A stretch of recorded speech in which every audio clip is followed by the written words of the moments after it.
Bom, gente, bom dia, boa tarde, boa noite, né? Vai depender da hora que vocês estiverem assistindo esse vídeo. Meu nome é Emanuel, sou professor de Geografia da Rede Força Máxima e estamos aqui para mais uma aula de Geografia. Então, na aula de hoje, é quase que um complemento da aula passada, que a gente estudou a demografia brasileira. Então, a gente vai estudar a estrutura populacional brasileira. Então, como está estruturada, né, a população brasileira. Se a gente tem uma grande quantidade de jovens, uma grande quantidade de adultos, de idosos, né, aonde essas pessoas estão trabalhando, enfim. Vamos estudar aqui algumas características dessa estrutura populacional. Então, para estudar a estrutura populacional, é basilar que a gente saiba o que é uma pirâmide etária. Né? Como o próprio nome já diz, né, pirâmide tem aquele formato, tem um formato triangular e etária nos remete à idade.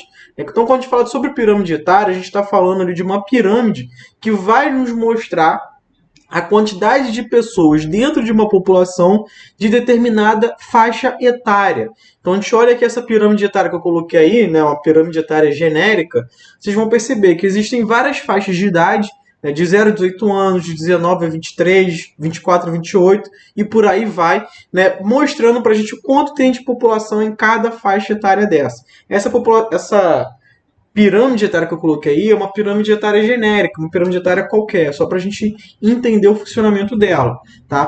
Para a gente analisar uma pirâmide etária, a gente tem que ter umas informações básicas. Primeiro, ela vai representar essas faixas de idade, como eu falei. Ela também vai representar os gêneros, né, feminino e masculino, né, mulheres e homens. Também é importante que a gente entenda o que é a base, ou seja, que é a parte de baixo, que vai de 0 a 23 anos, o corpo, que vai de 24 a 58 anos, e o topo ou ápice, né, que vai de 59 em diante. Então, a partir disso, a gente consegue estabelecer fazer algumas interpretações sobre a pirâmide etária. Então, analisando essa pirâmide etária aqui, que está na nossa frente, essa pirâmide etária genérica, a gente percebe o quê?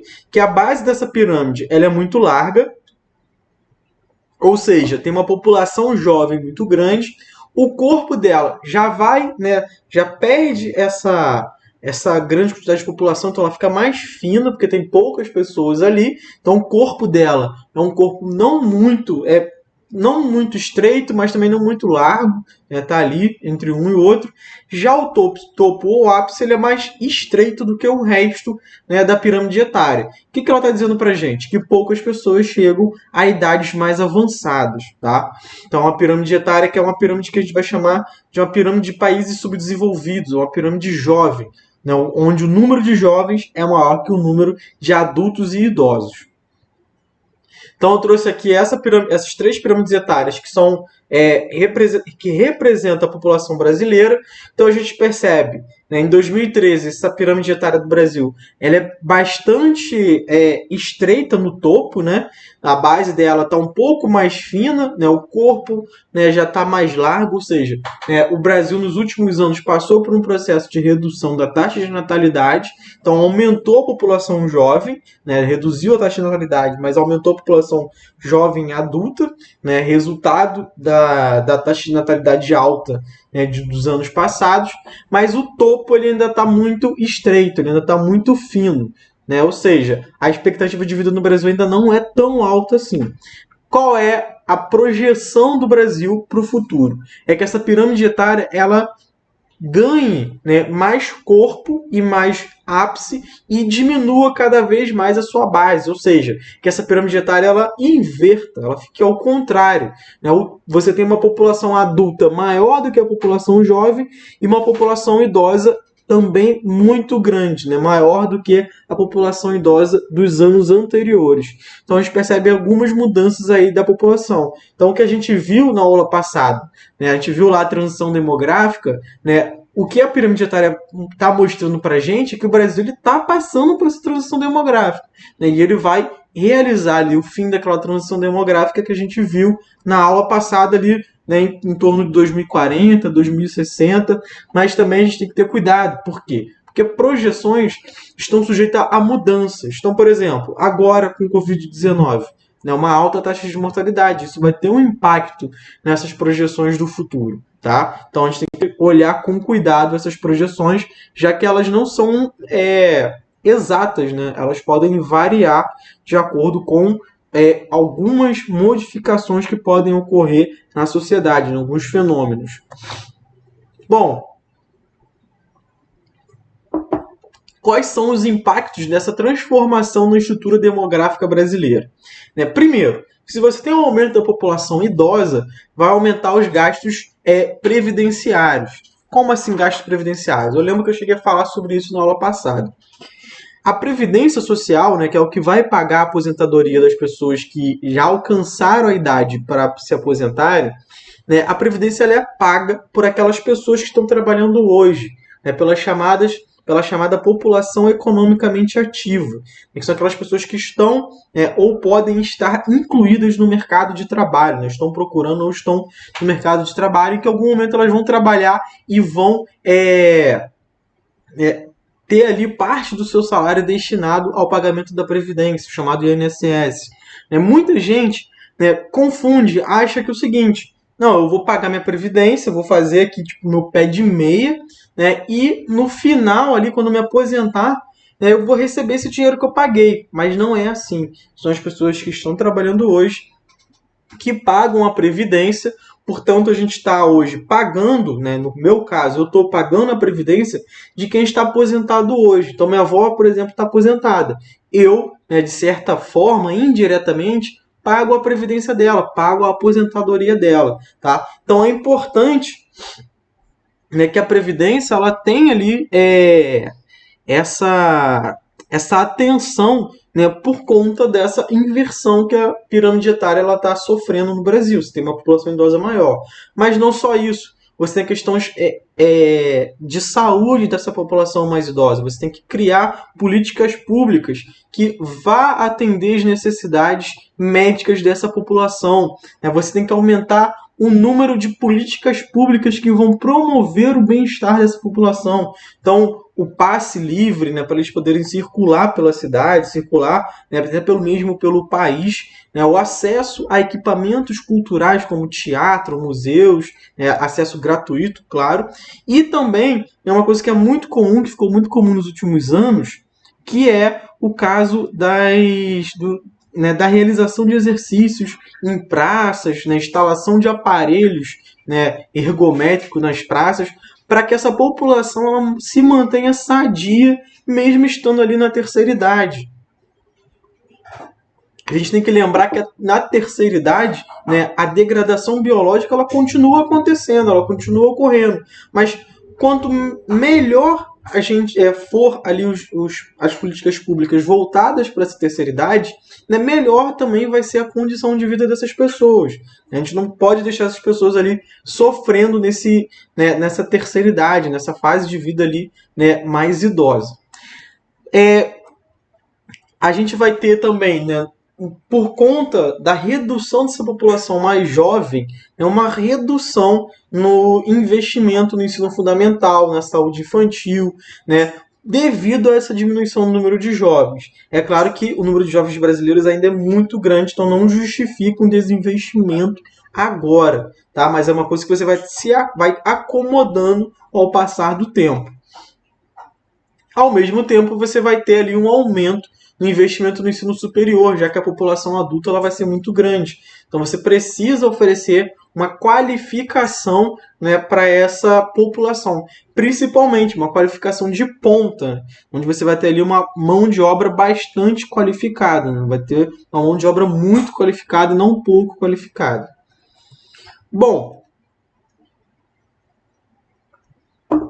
como que é a estrutura ocupacional dessa população? A gente vai ter ali essas duas principais pontos aí. A gente vai ter a população economicamente ativa, que é a chamada PEA, ou seja, são aquelas pessoas que estão à procura de emprego, ou que exercem alguma atividade remunerada, ou seja, tem algum emprego, tá?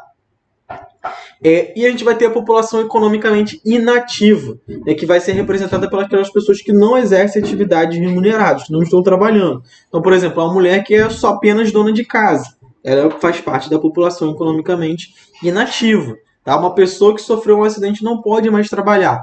também está incluída nesse grupo. Tá? E eu botei duas observações aqui, que é a taxa de dependência, que é a relação entre a população economicamente inativa e a população economicamente ativa, ou seja, a população economicamente inativa ela depende da população economicamente ativa. Se a PEI for maior do que a PEA, significa que você vai ter ali, né, um desequilíbrio orçamentário muito grande, né, tanto para o Estado quanto para as famílias também, né, porque você vai ter um recurso muito limitado. Tá? Por último, a população ocupada, né, que vai ser ali, né, vai indicar apenas aquela população que exerce alguma atividade remunerada, ou seja, vai excluir a população desempregada, já que na PEA conta a população desempregada. Eu trouxe aqui um gráfico, né, dos últimos anos, né, 2018 e 2019, né, da taxa de desemprego no Brasil, que gira em torno de 11%, né, 12%, né, no final de 2019 estava ali em 11%, então a gente percebe aí que é uma taxa relativamente alta, né? Se a gente pega essa porcentagem para a população brasileira, né, é uma grande quantidade de pessoas desempregadas. Bom, a gente tem os setores da economia, né? Então essas pessoas que estão empregadas, elas vão trabalhar em setores diferentes da economia, né? Cada setor ali tem sua particularidade. No Brasil, a gente vai ter ali o setor primário, secundário, terciário. O setor quaternário, que é o setor de alta tecnologia, ele é pouquíssimo no Brasil. Ele não tem muita representatividade no Brasil, porque o Brasil não investiu nesse setor. Ele vai ser mais marcante ali na China, nos Estados Unidos, na Europa. Mas vamos lá. O setor primário é o setor de agricultura, pecuária e extrativismo. Então, aquele setor que vai estar mais relacionado com as matérias-primas. O secundário vai estar relacionado com a indústria, construção civil e mineração. E o terciário, comércio, serviços e ONGs. A gente olhando ali o nosso gráfico, a gente vai perceber o seguinte, que o setor, né, que mais tem gente empregada no Brasil, que tem maior atuação no Brasil, é o setor terciário. A gente vai até dizer, né, o setor terciário está sofrendo uma hipertrofia. Então o Brasil, nos últimos anos, passou por um processo, né, chamado processo de desindustrialização. A indústria no Brasil, que nunca foi muito representativa, nunca empregou uma grande quantidade de pessoas, mas que gerava, né, através ali da sua existência, uma grande quantidade de empregos indiretos, ou seja, a pessoa trabalhava na fábrica, né, e ela recebia o seu salário. Ela gastava aquele salário, né, por exemplo, na lanchonete, num bar, etc. Então, indiretamente, aquela fábrica criou emprego, beleza? Então, o Brasil ele passou por uma redução muito grande nos últimos anos desse setor secundário e do setor primário também, né, que se mantém ali mais ou menos o mesmo nos últimos anos, por conta da mecanização, principalmente. Mas o setor industrial ele foi reduzido mesmo. O Brasil perdeu muitas fábricas, principalmente para a China. A China que se tornou uma potência industrial muito grande nos últimos anos. Então o setor terciário, o setor de serviços, aumentou muito nesses últimos anos. É só a gente pegar, fazer ali uma simples entrevista com a nossa família. Fazer ali um questionário, perguntar para os nossos familiares aonde, em que setor que eles trabalham. Vocês vão perceber que a maioria vai dizer que trabalha no setor terciário, não secundário. É muito difícil hoje alguém conhecer uma pessoa que trabalha na indústria, que trabalha numa fábrica. É muito raro, por conta, né, dessa terceirização dos setores econômicos brasileiros. Por que isso é ruim? Porque você deixa de gerar valor. As fábricas, elas geram valor, elas geram um salário muito mais alto do que o do setor terciário.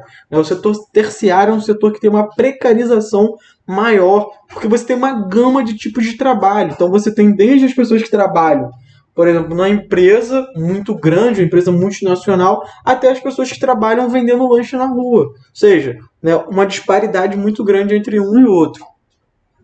Então o Brasil hoje, teve esse aumento nessa terceirização, essa terceirização, do setor econômico brasileiro, ao mesmo tempo teve um aumento da economia informal, Por quê? Porque a maior parte desse terceiro setor ele vai ser composto pela economia informal. O que é economia informal?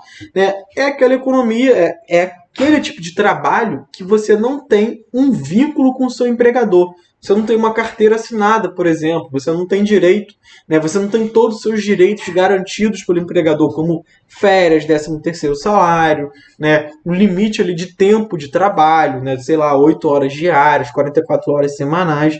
Você não tem nenhum tipo de garantias, né? Ele que possibilite uma melhor qualidade de vida ali dentro do seu trabalho. Então eu trouxe aqui uma notícia que mostra, né, pra gente que o trabalho informal avança 41,3% da população ocupada, ou seja, daquelas pessoas que têm um emprego, 41,3%, né, são informalizados, ou seja, não tem nenhum tipo de vínculo com o seu empregador.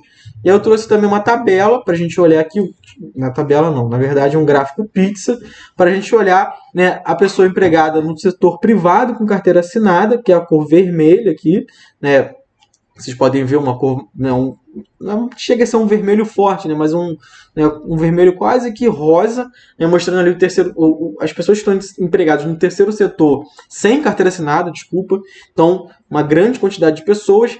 A rosa, que é com próprio CNPJ, sem CNPJ. São pessoas que têm algum tipo de loja, algum tipo de...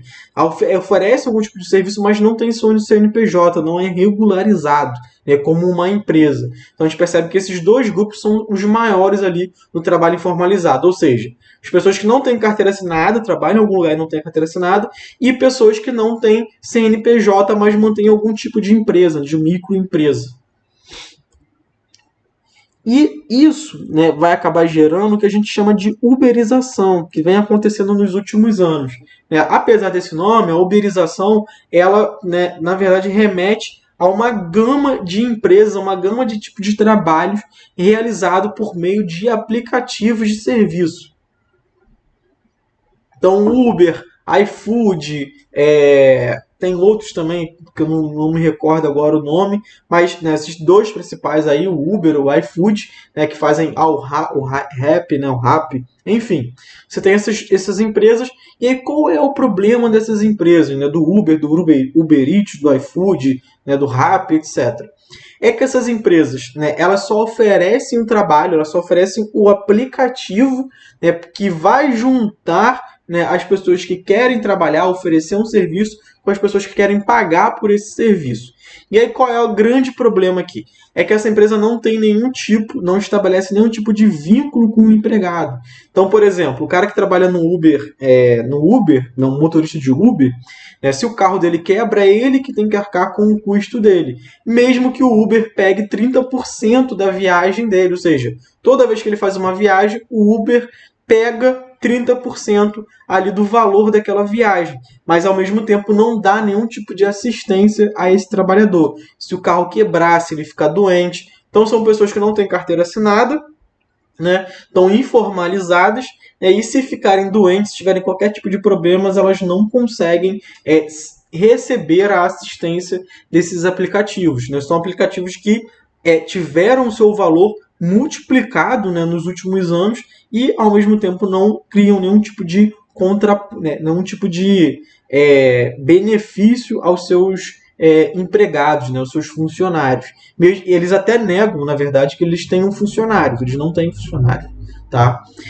Enfim, a gente pode ver, né, que a gente tem uma grande quantidade de entregadores que entregam com bicicleta, né, alguns com moto, outros com carro. Né, a pessoa que entrega com bicicleta, por exemplo, ela tem que trabalhar uma grande quantidade de horas. Né, geralmente também quem trabalha como motorista do Uber trabalha além das 8 horas diárias, que seria ali o recomendado, né, trabalha ali às vezes 14, 18 horas diárias. Então, uma carga de trabalho muito grande, né? Trabalhando ali, transportando pessoas. Então, né, o risco de acidente se torna muito maior. Então, a gente tem diversos problemas relacionados a essa uberização. É claro, as pessoas que estão trabalhando ali, elas estão trabalhando porque elas precisam trabalhar. O problema ali não são as pessoas que trabalham, tá? Mas a relação que a empresa estabelece com esse trabalhador. Bom, trabalho feminino no Brasil, né? Então, em 2018, a gente teve uma pesquisa que mostrava que as mulheres representavam 45,3% da força de trabalho no Brasil, ou seja, quase metade da força de trabalho, né? Mas, ao mesmo tempo, elas ganhavam apenas 79,5% do salário pago ao homem e tinham uma jornada de trabalho semanal, né?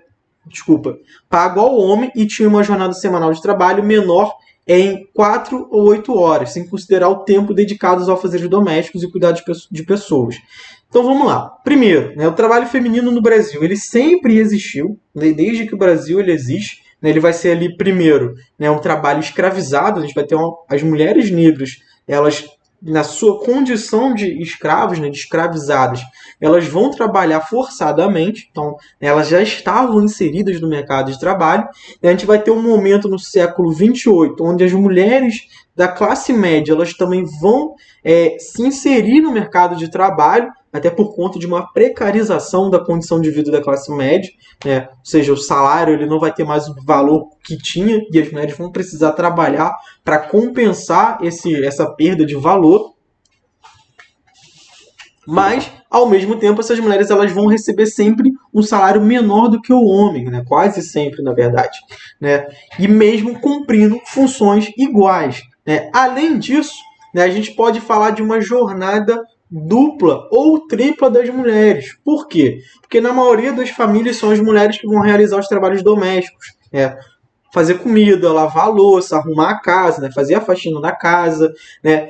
Também são as mulheres que, em sua ampla maioria, né, vão tomar conta, né, vão cuidar dos filhos, né, da família. Então, ou seja, uma jornada pode ser dupla, devido ao trabalho doméstico, e pode ser tripla, devido ao cuidado ali da sua cria, dos seus filhos. Então, isso ali gera uma pressão muito grande sobre essas mulheres. Então, elas trabalham muito mais do que os homens. O homem chega em casa, né, seu trabalho já está finalizado, seu trabalho ele não continua, enquanto da mulher ele continua. Por que que isso acontece? Porque culturalmente a gente associa esse trabalho doméstico e o trabalho de cuidar das pessoas, cuidar dos filhos, por exemplo, com o gênero feminino. Né? É como se aquilo fosse coisa de mulher, quando na verdade esse trabalho ele deveria ser dividido entre o homem e a mulher, já que ambos se beneficiam, né, ali desse tipo de trabalho. Tá? Mas é uma coisa que ainda enfrenta ali barreiras culturais muito grandes. Trabalho infantil no Brasil, que eu coloquei aqui também para a gente ver, né? O trabalho infantil ainda é muito presente no Brasil. Eu trouxe aqui um dado, né, de que 2,4 milhões de crianças entre 5 e 17 anos trabalham ainda no Brasil. Muita gente acha até normal criança trabalhar, é um pouco espantoso que as pessoas acham isso. Porque no Brasil as crianças menores de 16 anos elas são proibidas de trabalhar. Né? E entre 16 e 18 anos existem regras específicas. Então a criança ela não pode trabalhar 8 horas diárias, por exemplo. É uma criança de 16, 17 anos. Ela pode trabalhar 4 horas diárias. Né? Então você tem uma série de regras ali para esse trabalho, para que esse trabalho não tome conta de toda a vida dessa criança. Por quê? Porque o lugar de criança é na escola, né? O lugar da criança é se desenvolver enquanto uma criança, para quando chegar à fase adulta ela poder trabalhar. E aí também a gente tem que né, ter em mente que tipos de trabalhos são esses. Você tem uma grande quantidade de crianças que trabalham, né, no campo, cortando cana, então é um trabalho bastante desgastante. Você tem crianças que trabalham se prostituindo, ou seja, então aí tem, além, né, da questão do trabalho infantil ser proibido, você tem ali, né, o abuso sexual, a pedofilia relacionada a esse tipo de trabalho. Então, é uma questão bastante sensível. Né? A gente tem que lembrar sempre, enquanto aquela criança está trabalhando, ela está perdendo uma parte importante da sua formação enquanto ser humano. Então, não é uma questão assim, não, quando eu era criança eu trabalhava. Ok, você perdeu uma parte importante, né, da sua formação enquanto pessoa. A gente não pode permitir que outras crianças percam essa formação. Né? É importante que elas tenham essa formação ampla, tenham acesso a essa formação ampla. Bom, gente, então a gente fica aqui, né, por essa aula, é uma aula mais curta, não tinha tanta coisa assim para falar, né, uns 5 minutinhos a menos do que a da aula passada. Espero que vocês tenham entendido, né, o que foi trabalhado aqui nessa aula, espero que vocês tenham gostado, né, antes de tudo, e até a próxima.